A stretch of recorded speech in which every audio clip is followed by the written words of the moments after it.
gente chegou, a gente já começou a chorar.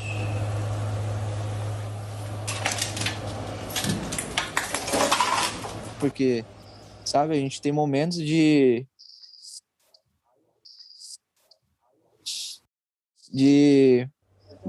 felicidade, né? Muitos momentos a gente passou naquele lugar. Então, saber que algumas horas antes a gente estava sentado, deitado no sofá, assistindo, né, nossas coisas. E aí depois acaba tudo. Parede quebrando, televisão destruída, as coisas, os quadros, os pequenos detalhes, né, que a gente comprou para trazer para o Brasil, todos destruídos. Esse é o relato de um brasileiro que viu a guerra de muito perto. Eu tava em choque, eu não conseguia pensar direito, eu tava tremendo.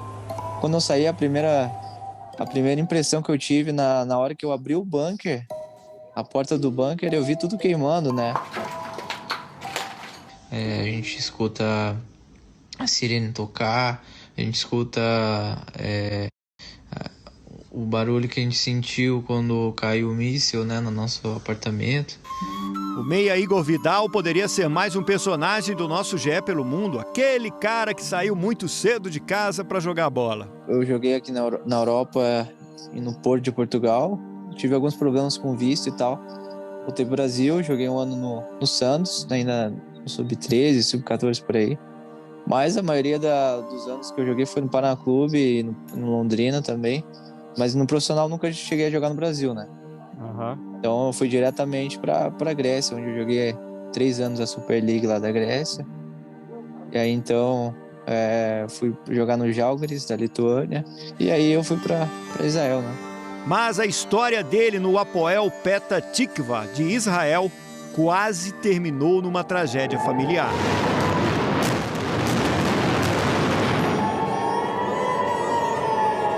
Foi Deus, né? Deus tem um propósito nas coisas.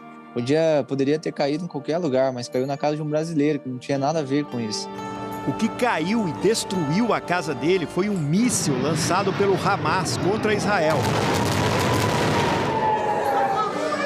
Desde a semana passada, o mundo acompanha o confronto mais intenso entre israelenses e palestinos desde 2014.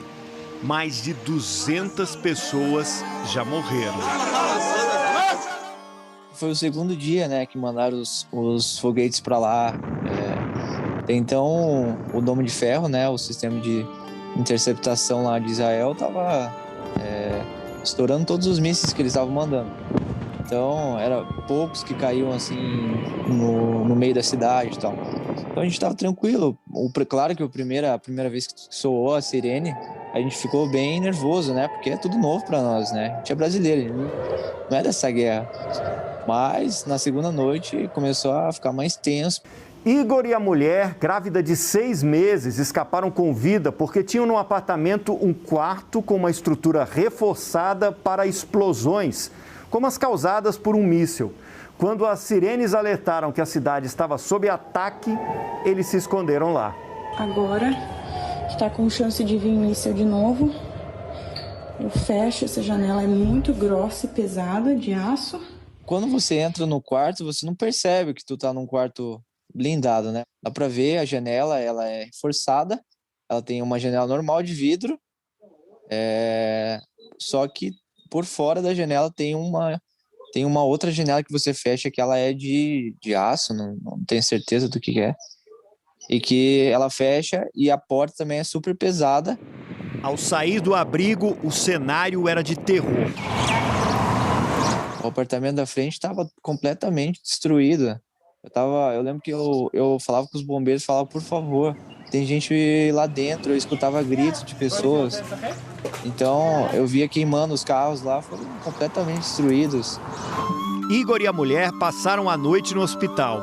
As imagens do começo da reportagem são do dia seguinte ao ataque. Ele voltou para buscar o que restou da destruição. O que passou na minha cabeça foi gratidão a Deus por a gente estar vivo, sabe? É bem difícil para mim falar sobre isso ainda. Foi muito recente, então eu tô trabalhando aí. No momento tô emocionado já, porque é uma coisa muito forte. Um momento tão esperado aqui, família, Igor já retornou ao Brasil. Em casa, em Curitiba, ele se recupera do que viveu em Israel. Hoje eu tô sem clube, né? Meu contrato acabou com o Apoel. E é bola pra frente. Agora é esperar uma nova oportunidade e seguir a vida. A vida segue. No caso dele, é uma vida nova, aos 24 anos de idade.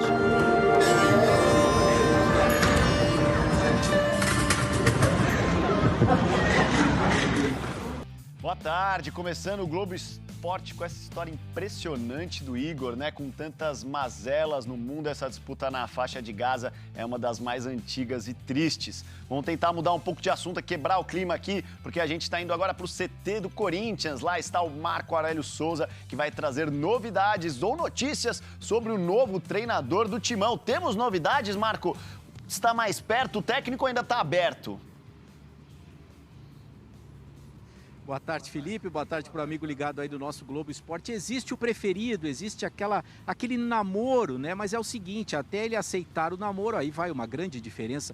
O nome preferido da direção e também da torcida de Renato Portaluppi, o Renato Gaúcho, que trabalhou várias temporadas no Grêmio, agora recentemente, ganhou muitos títulos. A questão é, Felipe, o Renato é muito caro. Ele ganhava no Grêmio 4 vezes mais do que o Wagner Mancini ganhava aqui no Corinthians. Então, a equação é a seguinte, o Renato vai ter que baixar e o Corinthians vai ter que aumentar a sua corda para ver se consegue contratar o Renato Portaluppi. Felipe. Valeu, Marco Aurélio, obrigado pelas suas informações. Quem sabe Renato Gaúcho no Timão seria incrível pro Corinthians, hein? Vamos falar do São Paulo agora. O finalista do Paulistão vai jogar com reservas contra o Racing pela Libertadores, hein? É um olho no Racing, outro olho no Palmeiras. Afinal, o time não ganha um título estadual há 16 anos. Que loucura. O que nos move na vida? Desafios? Conquistas? Mas para alcançar um objetivo, o primeiro passo é sonhar. Agradecer aos atletas, porque o esforço que eles fizeram durante estes 3 meses, nas últimas 48 horas, foram muito grandes. Estou falando de grandes profissionais que têm um sonho. Todo mundo que está aqui sonha conquistar títulos, principalmente no momento que o clube vem passando nos últimos anos. É que esse sonho, nos últimos 16 anos, tem tirado o sono do torcedor.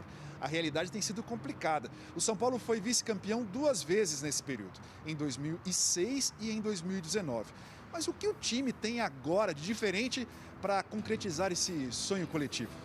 Os números são favoráveis. Primeiro lugar geral na fase de classificação, melhor ataque com 32 gols, com 21 jogadores diferentes balançando a rede. E para os supersticiosos, toda vez que o Gabriel Sara marcou, teve goleada.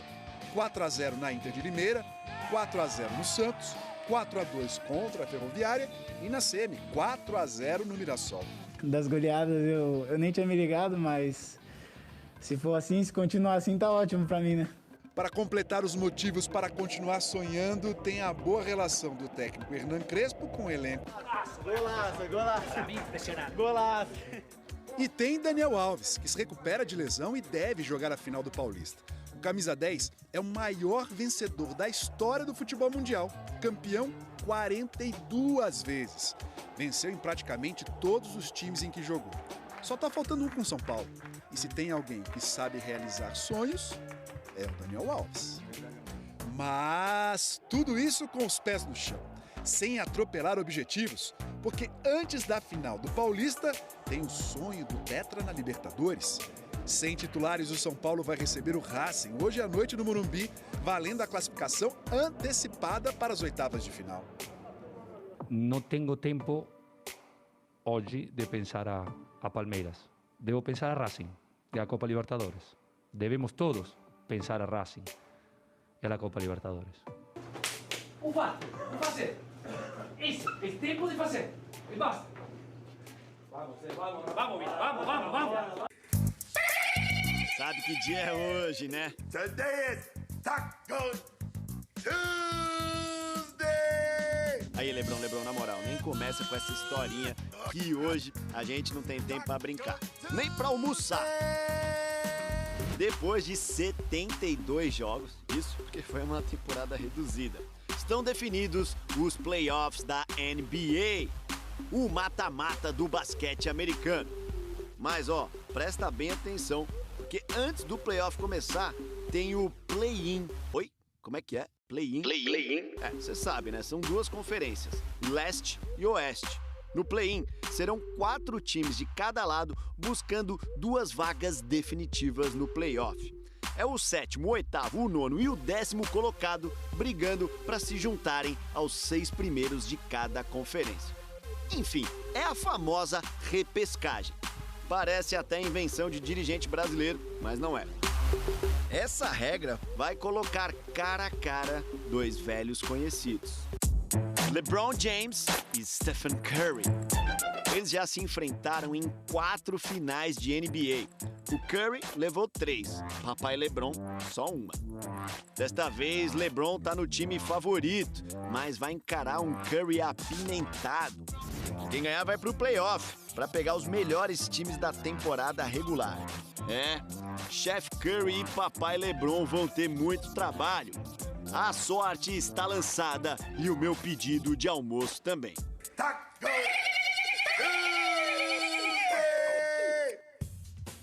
Já, LeBron, me espera. Daqui a pouco tem outro finalista do Paulistão, o Palmeiras, e Pepe Guardiola soltando a voz. Canta Oasis, Pepe, é campeão da Inglaterra.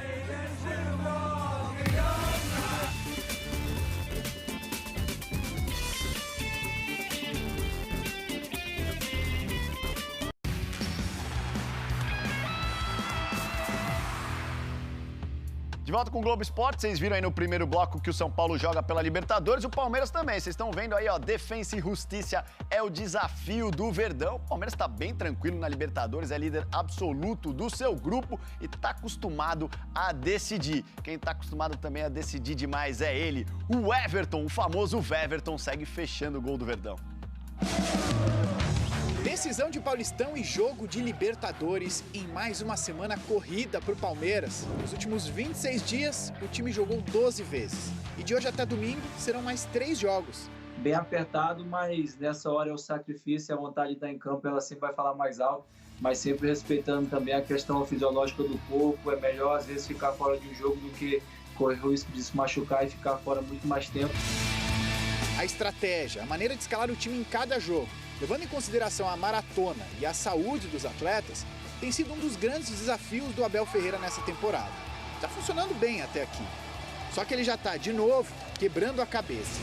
Dono da melhor campanha na Libertadores, 100% de aproveitamento, já classificado para a próxima fase. E aí, o que vale o jogo de hoje à noite contra o Defensa e Justiça?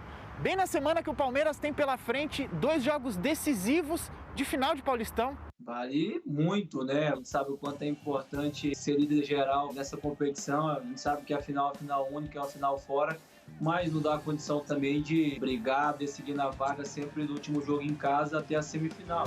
Quem muito provavelmente estará em campo é esse cara aí, que quer jogar todas. Aliás, o Everton, uma dúvida. O Luan errou o pênalti ou você que defendeu? Quando eu senti o barulho, eu meio que virei a cabeça assim pra tentar me encolher, ela bateu na minha orelha e saiu. Então, dá meia defesa aí que tá valendo já. Boa, partiu o pé direito na trave, no Everton não entra!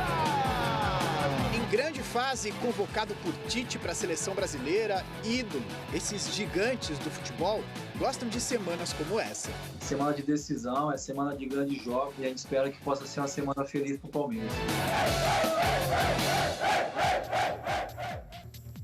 Já o Santos vai subir a ladeira para jogar na altitude contra o The Strongest pela Libertadores também. Já contra o Boca no jogo anterior, o papai foi o Felipe Jonathan. Para entender melhor a fase do Felipe Jonathan, precisamos da ajuda das redes sociais. Entrando na conta dele, nos deparamos com essa foto, felizão, com o troféu de melhor jogador em campo, depois de ter feito o gol da vitória sobre o Boca Juniors da Argentina. Esse troféu eu trouxe para casa aqui para deixar de lembrança, mas eu divido com todos os meus companheiros que têm me ajudado dentro de campo. E se no lado profissional o Felipe tem convivido com os maus e os bons momentos, o lado pessoal está excelente. E esse sorrisão dele aqui dá para entender também, olhando as redes sociais, o papai Felipe tá babando demais na Laisa. Eu tinha esse sonho de se tornar pai e graças a Deus a minha esposa deu à luz, né, uma criança que é luz nas nossas vidas.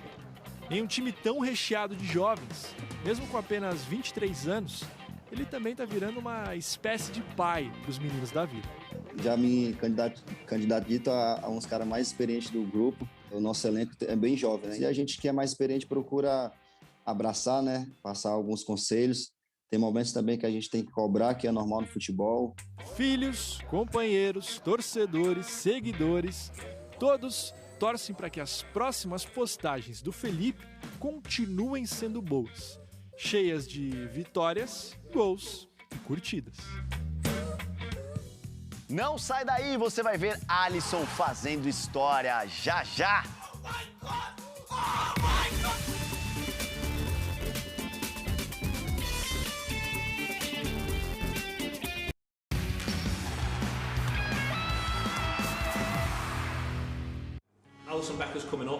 Nos últimos anos, o Liverpool vem ganhando tudo. Mas esse ano, o Liverpool não ganhou e não vai ganhar nada. Mas sabe como é torcedor? Vive todo dia aquela paixão inexplicável.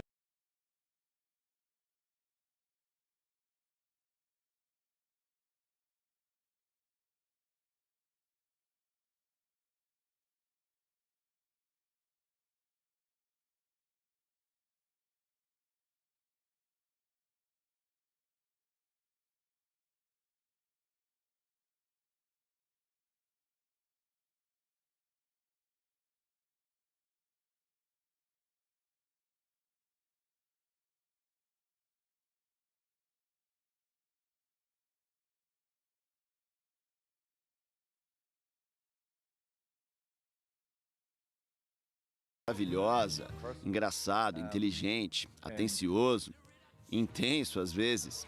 É um ótimo cara. Não poderia ter acontecido com uma pessoa melhor, depois de tudo que ele passou. No meio da emoção, o Alisson dedicou o gol pro pai, que morreu de maneira triste em fevereiro desse ano. I'm too emotional this last month for everything that happened with me, with my family. But football is my life. I play since I remember as a human being with my father. I hope he was here to see it, but I'm sure that he's seeing with the God on his side and celebrating. Ele viu, Alisson, com certeza. E agora a gente vai mostrar Pep Guardiola, o campeão inglês, tricampeão inglês, soltando a voz com o Oasis. So Sally. Canta você, Pep. Tchau, até amanhã.